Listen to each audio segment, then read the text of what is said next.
Welcome to Life on Maui. My name is Stephen Freed. Anyone who hasn't seen the last show with Hari Bloomfield, where we speak about the goddess culture on Maui, tune in to the website that you see right on the screen under my name, or it's still probably showing on Akaku. It has gotten a rousing response from the Maui community. We love the responses. Positive, negative, it's just a thrilling response. So if you haven't seen the show already, check it out.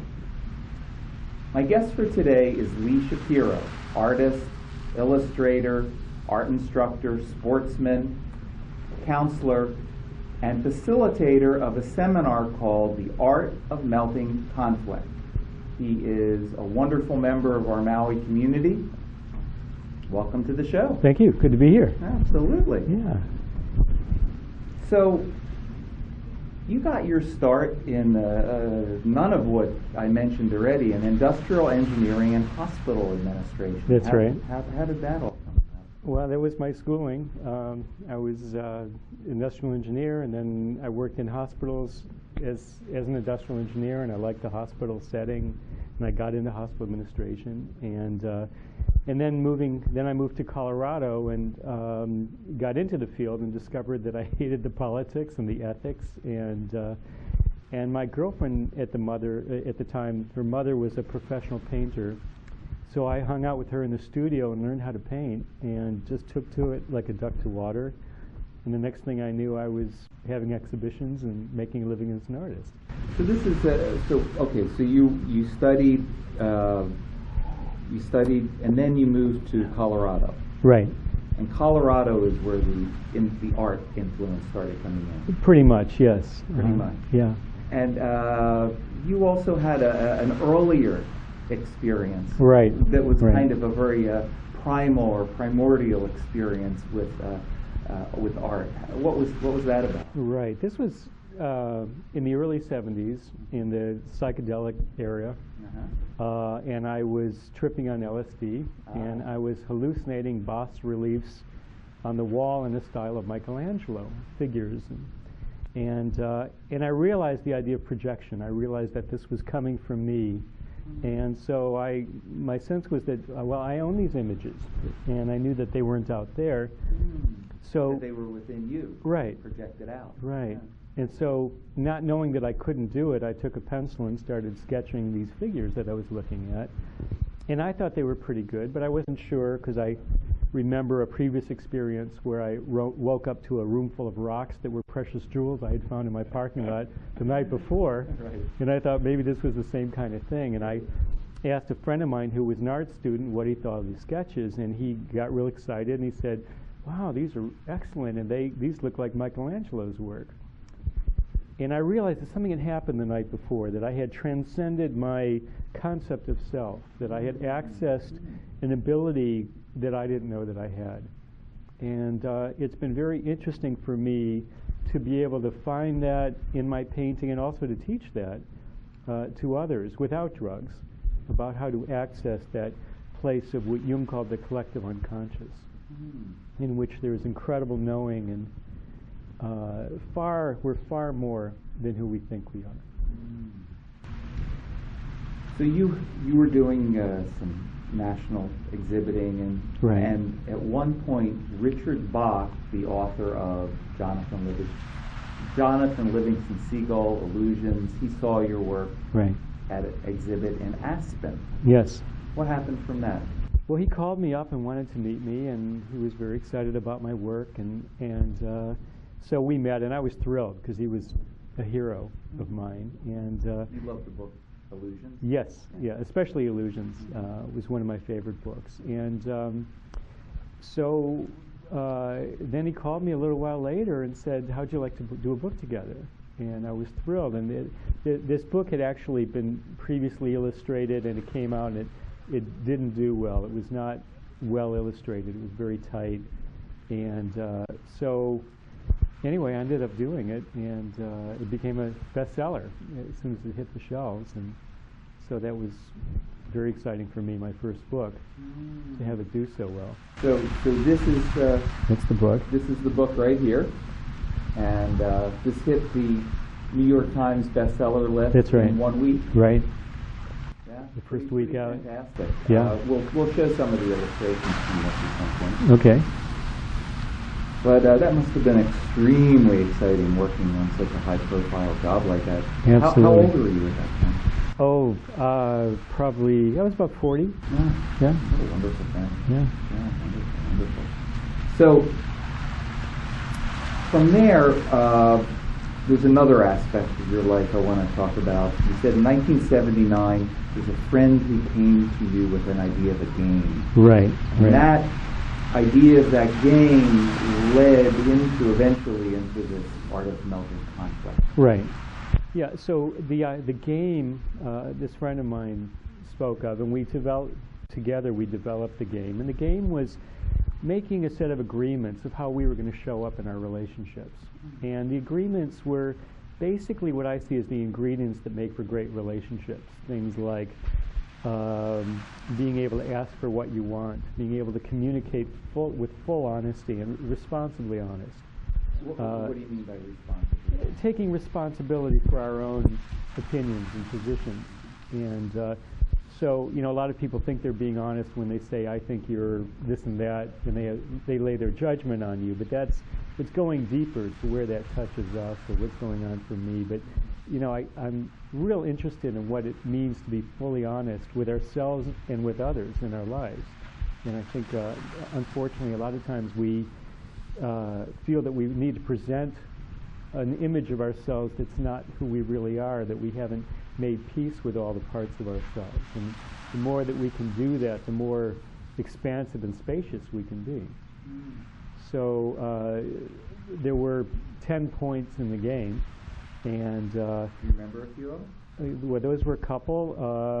They were, let's see, also being willing to recognize our pictures, and that we all have pictures of what the other person is supposed to look like and be like. And pictures are on the level of the mind. But when we're in our hearts, the pictures fall away. And, I've had the experience of people transforming that as I get to know them and love them, they're just perfect exactly as they are. I don't need to change them, or I have no aversion to how they are. And So you experience that in the realm of all kinds of relationships? Oh, yes. Personal, the female relationships as well as friends. Right, right. All kinds of things. Yeah. So, in fact, one of my favorite statements is, beauty is what the world looks like when your heart is open. And so if we can get to that connected state with that frequency of love, where we can meet someone with our heart open, then, they're just perfect exactly as they are. There's no resistance. So that was one of the intentions of this, is to recognize that, to be fully present in the moment. And, letting go of the past and all the future stuff that we get into, just being right here, right now, which is, of course, what Eckhart Tolle has been writing about. And so that was another one of the places. Another one is being human, recognizing our humanity and our human parts, that we're going to make mistakes, and being willing to learn from those mistakes. So. Yeah, we were just talking about that over lunch. Yeah. And then in 1985, you met Jordan Paul, who wrote a book, Do I Have to Give Up Me to Be Loved by You? Right. And he became a best friend, Mentor. Incredible influence on your life. Right. And you also worked with his wife. Right. So talk about that relationship and how that all coalesced into what you're doing with the seminar. Right. Well, Jordan and Margie both are some of the clearest psychotherapists I've ever met, and I had been teaching seminars in relationships at that point since 1979. The game turned into a seminar, and as a point of reference, this is for the most part self-taught. Yeah, I mean, I've studied and I've read, and so a lot of this was self-taught, but I didn't go through a formal training of psychotherapy, but I did an informal training of psychotherapy. Yeah. And then, by the way, I moved to Aspen, and I met my wife in 1981 and moved to Aspen. And so, and that's where Jordan and I met at the Choices for the Future conference in Aspen. And I just found Jordan to be one of the clearest. When he did a presentation on relationships, it was the clearest I had ever heard anybody speak about relationships. So anyway, we became best buddies, and we still are to this day. And although he lives in L.A. now, so anyway, that's been a great relationship. And then Margie, Jordan's wife at the time, also I taught seminars with her, 5-day intensive retreats, and learned a lot working with her in doing that. So. Yeah, one of your things that you talk about is the most profound feeling is holding a space of loving acceptance. Yes, yes. Yeah, I think that our suffering is where we have a model for reality, which says that things should be different than the way they are. Say that one more time. Okay. Our suffering comes when we have a model for reality, which says that things should be different than the way they are. And things are the way they are. And as long as we vehemently hold on to that, we spoke earlier, I shared a story of from the movie, there was a Disney movie, Song of the South, that was done back in the 40s. This was where... tell that story. Yeah. Story. Uncle Remus sings Zippity-Doo-Dah, Zippity-Day. And there's a story in there where Brer Fox and Brer Bear are trying to catch Brer Rabbit. And what they do is they build a tar baby, which is kind of like a snowman made out of tar. And they set the tar baby out on the road. He's got a hat and a coat. And the rabbit comes hopping by, and the rabbit says to the tar baby, "Howdy." Tar baby doesn't say anything. And the rabbit stops and comes back and says, "I said howdy." Tar baby still doesn't say anything. And the rabbit explains and says, "Now that's not very friendly like. When I say howdy, you're supposed to say howdy. Howdy."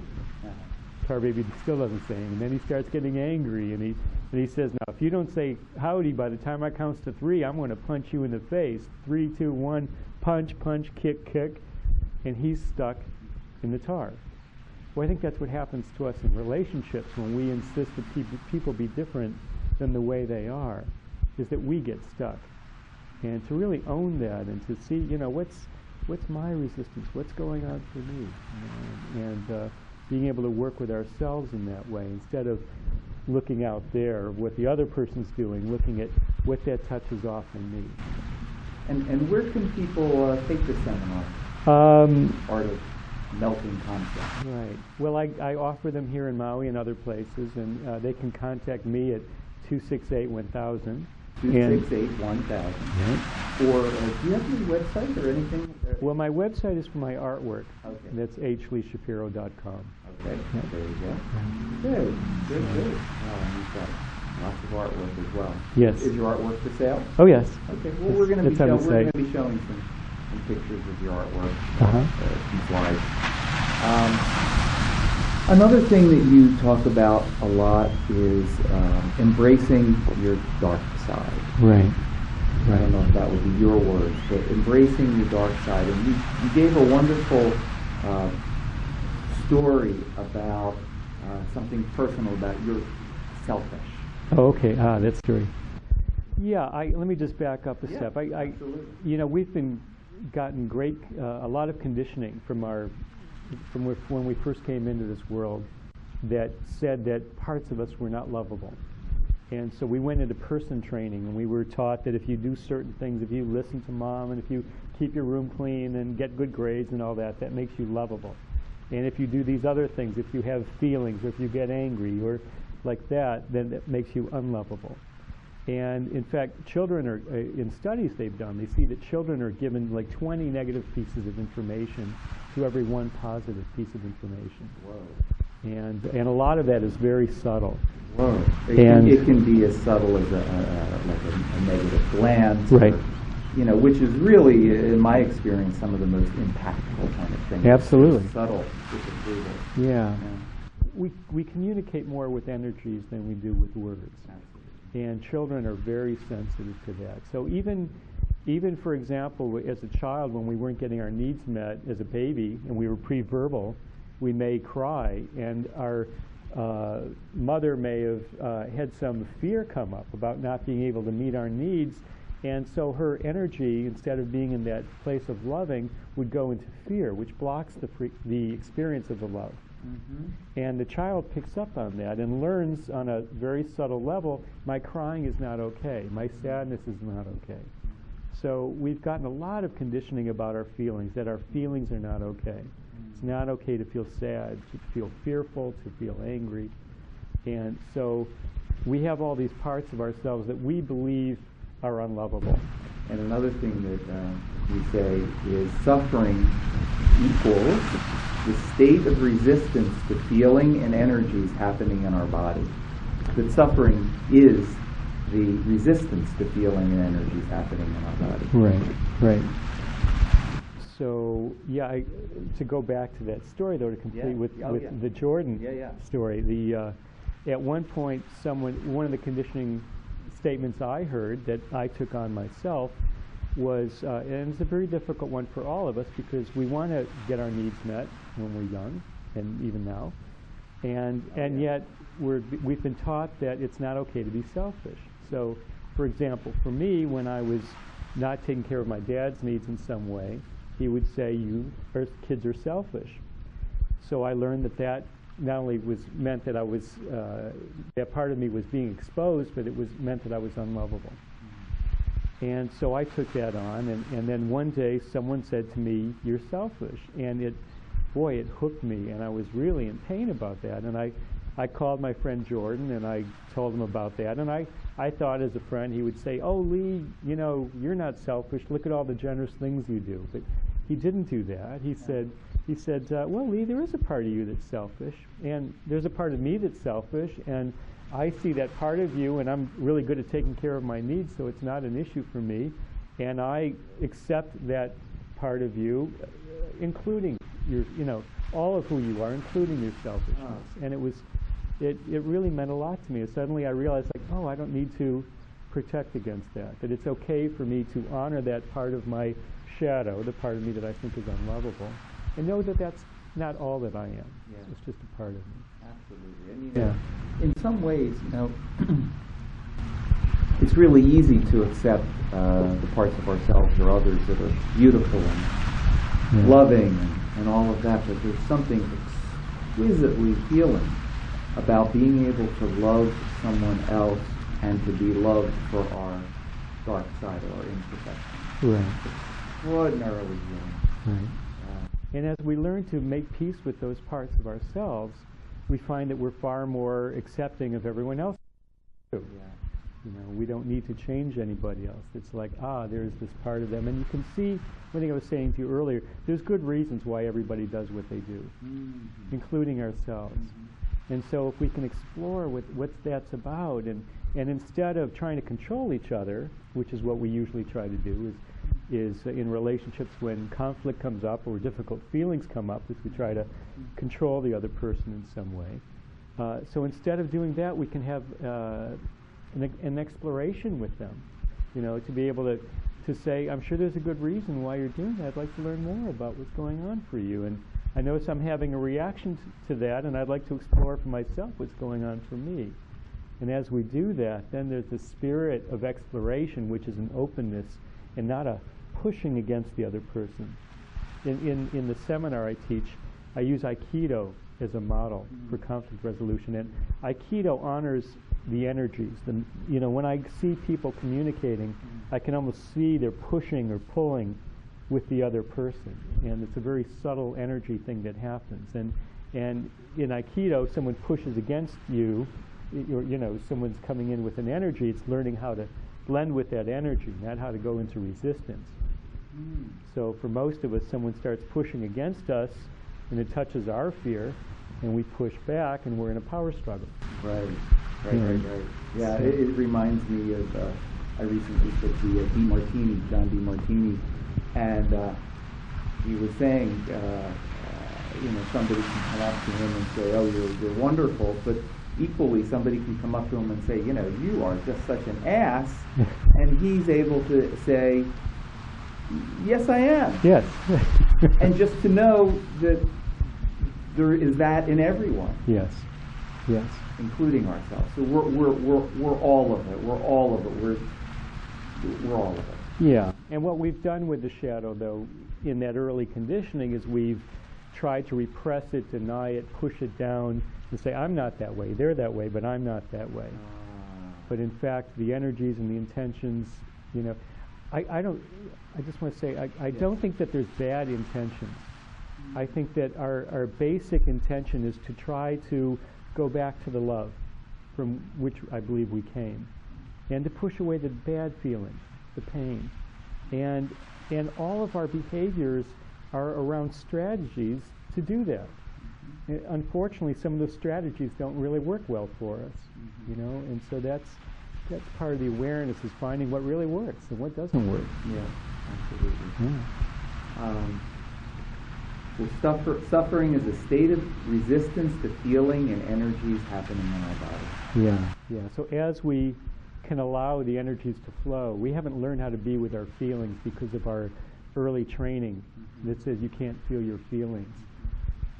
And so in the seminar, part of what we work with is how to be with those feelings in a way that honors the energy of the feelings, in a way that really works well for us. For example, anger. And people have huge issues around anger. For most people, when they speak of anger, what they're referring to is the acting out of anger, the dumping of anger. And what we learn from that is when someone dumps anger, that there's someone that's going to get hurt out of that. Oftentimes as a child, we got hurt out of that. And so, but there's a way of being with the energy of the anger. And anger is usually on top of some other feelings that are more vulnerable underneath it. And it feels more powerful, and it's a protection against those more difficult feelings. But if we can learn, like for example, if I feel angry, for one thing, I'll check in with my body and I'll notice it. And there's anger there, you know, or frustration, whatever that may be. And then if I can notice where it is, how it sits in my body, it might be in my stomach, in my solar plexus or something. And then as I focus breathing into that and giving it a sound, it releases, and the sound might sound like a growl or a roar or something like that, and it allows for a flowing of energy. And as that energy flows, it releases, or it may reveal something deeper that's going on there. And then as I allow that to flow, the sadness that might be there, and as I allow that then to flow, it releases the energy, but I'm not getting lost in my story around it. Right. So the story is, you know, you made me angry, and usually what we do is we go in our heads and we tell the story over and over again, and we're stuck with that. And sometimes that does play out. Sometimes it does, yeah. Sometimes it does. Yeah. That's but I see and that's life too. Yeah. Yeah. Yeah. Yeah. I mean, ultimately, it all is learning. Yeah. So. Absolutely. Yeah. Another incredible aspect of your life that I want to touch on is Lee Shapiro, the sportsman. You have had incredible life-changing kind of experiences through your sports. And one that you spoke about was this experience of going over a waterfall in a kayak. Right. And I'd love to hear about that story because it's very powerful. Yeah, I do Class 5 whitewater in Aspen and around the world. And so you live, another point, so you live in Aspen? Right, in the summer. In the summer, and you live here. And one thing you said is you feel like Maui is where your ohana is? Right, but my Aina is in Aspen. Your Aina, that feels more like your land, and this feels more like your family. Right. I'm sure you love the land here too, but that, I do. Yeah, but that feels more like your land. Boy, there's something about being in the mountains, on top of a mountain, that it just... You love it. Really, yeah. Well, plus you've got the rivers, and you know, so that's an important part for you. So I was whitewater kayaking, and I went over a waterfall, and I got sucked in and circulated out a few times, and then I got pushed against the ledge, and I brought my arms up on the ledge to push off, and a guy came to try to help me, and he lost control of his boat and came over my back, and both of my shoulders dislocated simultaneously. Let me get the image. You're underneath the waterfall, and you're... Well, I'm against the ledge next to the waterfall. Okay. And my arms are up on the ledge. Up on the ledge. Like this. And the boat's upside down. Boat's upside down. Right. And so he comes over my back, both shoulders dislocate. So then I'm back in the under the water, or back in the water in the Class 5 rapid, and I can't get out of my boat. And I tried pushing off the foot pegs with my feet, and the spray skirt that holds you in wouldn't release. And I realized, this is it, I'm toast. My joke about it is that that's when I realized I was codependent, because my wife's life flashed before my eyes. Yeah, right. Is that true? No, that's not true. No, okay. No, but what actually happened was that I was really in this state of peace, and I was fantasizing about the white light and the tunnel and what this death experience was going to be like, and I was totally at peace with it, and it was a great experience, because I think a lot of times most people have a deep fear of death, and I think my fear of that was was that sense of panic that I anticipated of knowing I was going to die, and having gotten there and realized that I was totally at peace, it sort of released that fear for me. And, such a wonderful feeling in anything that we're afraid of, to realize that it's not warranted, or not that we're more than that somehow. Yeah. So I think that touches on what we were talking about before, exploring. I think that there's some very difficult feelings that we spend our lives trying to avoid.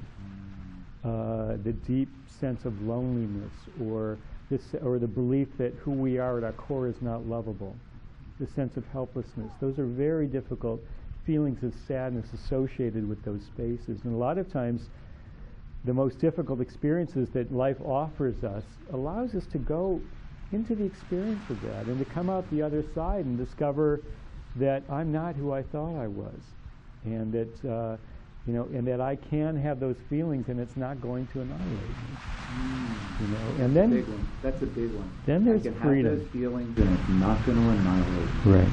Yeah. Because recently I came through an experience that I got to experience that myself. Yeah. Yeah. That the strong feelings are mighty and powerful, but that if I welcome them in, it just opened me up. Yes. Yeah.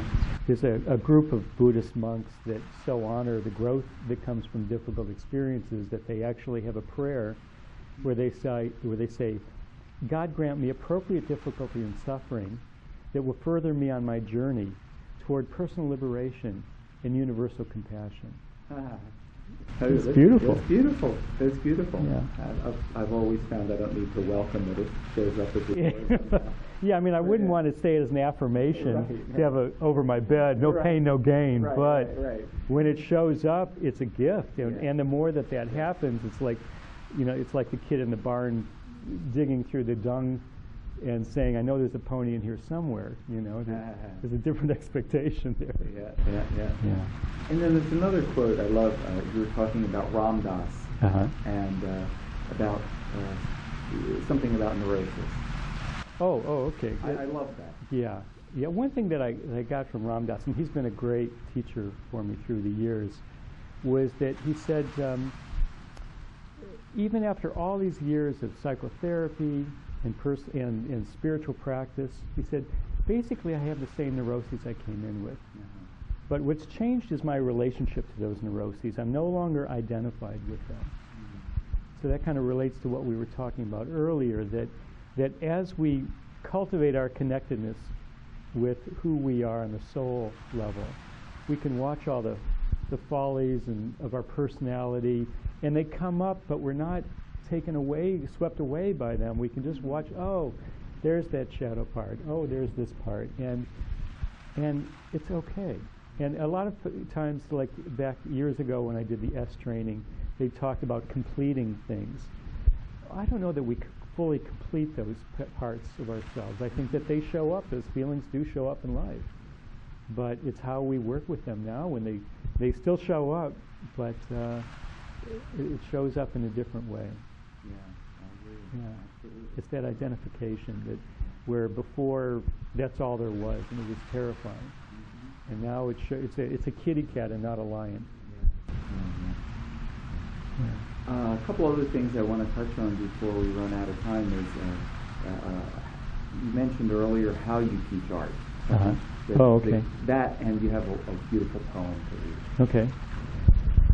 So the art process that I mentioned, I had that early experience, and so I became very interested in how it is without the aid of psychedelics that I could support people in finding their state of connectedness, their genius that is within them in their painting.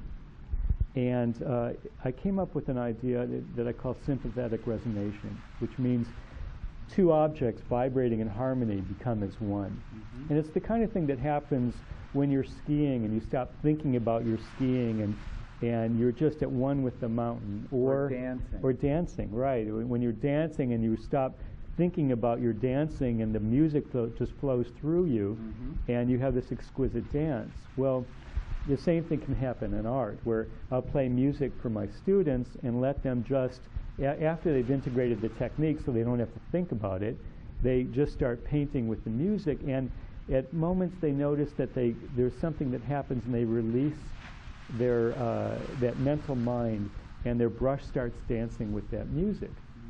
And they also understand then what happens and what manifests is what Disney did in Fantasia, understand the relationship of sound rhythms and visual rhythms. And so when you get that, and then you go into nature and you start looking at nature and you feel the rhythm of nature.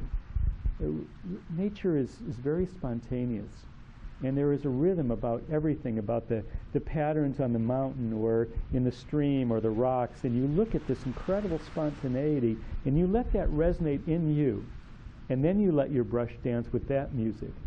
And you get a landscape that not only looks like nature, but it feels like nature. Yeah. Because it has that rhythm, that essential quality. Yeah. And it gets you to this state of ecstatic connectedness that is so wonderful. And for me, that painting is not about selling my painting. It's about that process of where I go to in my consciousness when I'm painting.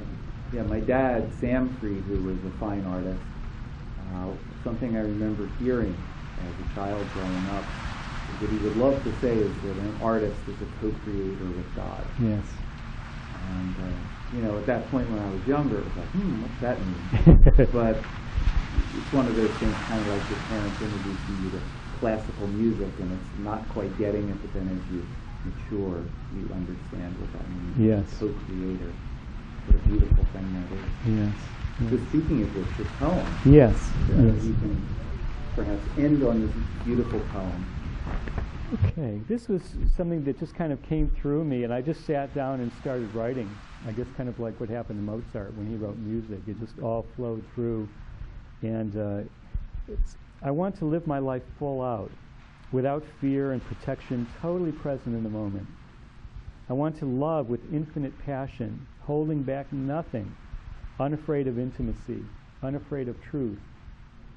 Let love wash over me and through me as the mighty seas crash over the rocks on the shore, sending exuberant sprays of foamy waters skyward in ecstatic celebration. Do you want to dance with me, to throw all caution and careful into the wind, to be willing to lose our false sense of self and in so doing find our true selves? Let the wings of a glorious eagle carry us to heights unimagined. We might fall, but what an exhilarating ride we will have. Even the free fall would be moments of rapture as we feel the wind rushing through our souls. Death is not the worst thing, not living is. When I die, I will go unafraid, joyous in knowing that I have no regrets, that I did not hold back, that I felt love, sadness, fear, joy, all of it, that my life was a full-bodied symphony of feelings and experiences played with fervor and fire, gentleness and softness. The notes will resonate in the heart of spirit in this moment and for all time. Wow. Wow. Thank you so much for coming on the show. My pleasure. Great to be here. Yeah, wonderful, wonderful. Thank you. So that's it for this episode of Life on Maui. Thank you so much for tuning in, and look forward to coming back next time with another wonderful guest. And until then, aloha.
up from the sea, floating in this turbulent tide, sinking spiritually, slingshot in time.